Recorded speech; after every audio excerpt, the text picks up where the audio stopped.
Les manifestants portent des bougies pour honorer les victimes et réclament justice et réparation. À Bukavu, la Ligue des droits des personnes de la région des Grands Lacs et SOS Justice, en collaboration avec la Fondation Panzi, ont organisé une marche pacifique en vue de commémorer les victimes des violations dont la population du Sud Kivu a été victime. Environ 450 personnes tuées dans 24 heures, dont Monseigneur Christophe Mouziro. Lors de cette manifestation, un représentant Ali Memo qui souligne l'importance de la justice pour les victimes. Victimes de guerre survenues au Sud Kivu, dans la ville de Bukavu, réunis en comité des victimes et les organisations des victimes des crimes internationaux et autres crimes de masse commis au Sud Kivu, venons auprès de votre autorité et compétence pour vous exprimer notre indignation devant le silence observé depuis 28 ans déjà que les massacres des populations civiles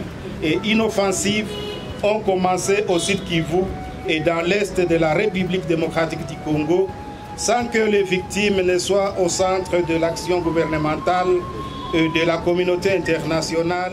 Au regard de la gravité des crimes, les victimes réclament 1. Que la protection des sites de massacres commis dans la ville de Bukavu et les territoires de la province soit garantie par un édit provincial et inscrite parmi les actions prioritaires du gouvernement provincial en vue de promouvoir la paix sociale et l'harmonie entre les populations. 2. Que le processus de l'établissement de la vérité sur les causes des crimes, des masses et des violences sexuelles liées au conflit soit facilité par l'établissement d'une commission provinciale vérité et réconciliation, comme il en est le cas pour la province du Kasaï central. 3. Que les mécanismes de la justice transitionnelle soient mis en place afin que les victimes des atrocités de 1996 à nos jours accèdent à la justice, la réparation et que des mesures courageuses soient prises pour que les auteurs répondent de leurs actes devant une juridiction indépendante et impartiale. 4. Que le principe de vetting soit effectif afin que les personnes accusées d'avoir participé ou facilité la commission de ces crimes ou toute autre activité criminelle tant à Bukavu que sur le territoire national ne soient pas nommées dans les instances de prise de décision de peur de bloquer tous les processus de la justice et de la réparation au profit des victimes. 5.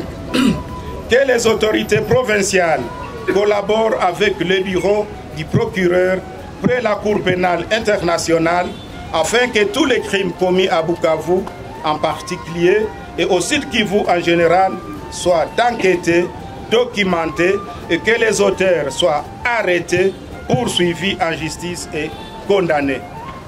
6.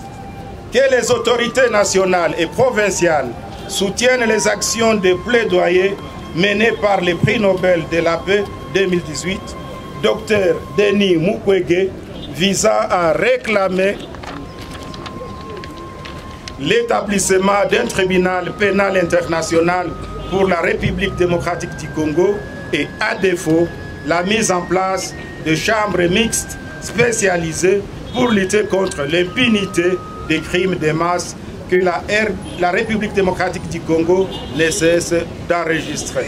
En réponse, le directeur du cabinet du gouverneur a déclaré: je vais le transmettre au vice-gouverneur qui est en charge pour le moment comme gouverneur intérimaire. Et lui, à son tour, il sait là où il va le déposer pour qu'on puisse l'analyser. Moi, j'ai suivi toutes les préoccupations et je sais que certaines d'entre elles méritent des projets. Si pas des projets dédiés, mais il y a aussi ce qu'on peut appeler le projet d'arrêter que nous pouvons faire. Des victimes en signe de mémoire ont exprimé leur douleur et leurs revendications.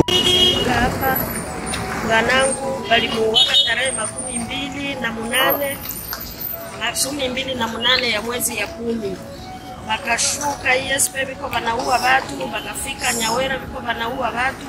Njoo hii siku baliua Monsenyere Muzihirwa yeye siyo kama kanisa yake balishamujengea. Mie niko hapa na watoto walisha komala biko bananifukuza munyumba. Watoto yetu banabana. Mie sina mengi ya kusema, kama mtanisaidia, guvernema kama mtanisaidia nipe msaada. Nipe hata shambre moya. Ile shambre moya nikimbilia hapo, niko nachungia hapo Yesu. Miaka 28 hii waliuawa wanangu, miaka 37 ndio wakaniachia watoto wangu. Na mimi nakuaga mule munyumba, wale watoto hawakusomaga tena juu ya kukosa kuwasomesha.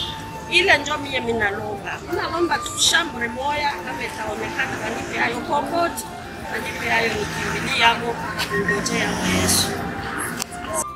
Ilikuwa na wakaaji, pia nchi ilikuwa na wakuu viongozi ambao walisababisha mambo hayo ya madhara kufika katika nchi yetu ya Kongo. Nilikuwa pale katika quartier ya Panzi. Mzazi mwenyewe angeweza kunisomesha alitoweka bila kosa yoyote, na kaka mwenyewe angeweza kunisaidia mweningelilia hapo naye akatoweka, na ndugu zetu wengi wakatoweka. Hapa leo tuko kwenye maandamano hapa kwenye kunaitwa Guvernora. Tuko wengi sana, tukilowana na tunalomba wakuu viongozi waturudishe tena mastahili zetu, sababu hatuna kosa lolote na ndugu zetu waliouawa hawakuwa na kosa yoyote.